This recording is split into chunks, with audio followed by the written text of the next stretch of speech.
काल एका एक्झिबिशनमध्ये मावळा हा गेम बघितला.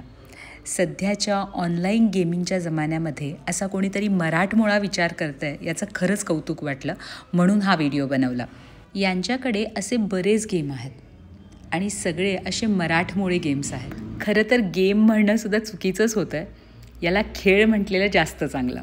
खेळ खेळण्याची पद्धत अशी आहे की आपण ज्याप्रमाणे सापशिडीचा खेळ खेळतो तसे पासे टाकायचे आणि शिवजन्मापासून ते शिवराज्याभिषेकापर्यंत आपल्याला जायचं आहे किंवा आपल्याला पोहोचायचं आहे.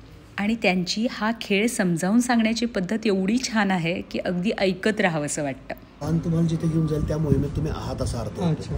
तानाजीने सिंहगड इथं जिंकला होता. खेळता खेळता इथं आला तर असा अर्थ होतो सिंहगड जिंकायला तुम्ही पण आहात. सिंहगड जिंकायला यांनी मदत केली तानाजीरावांना. यांना बक्षीस मिळालं पाहिजे. यांना स्वराज्याच्या खजिन्यातून बक्षिसाची ओढ मिळतात. असे खेळ जर आपल्या मुलांनी खेळले तर त्यांना आपल्या इतिहासाबद्दल नक्कीच माहिती होईल. तुम्हाला काय वाटतं याबद्दल मला कमेंट बॉक्समध्ये नक्की सांगा.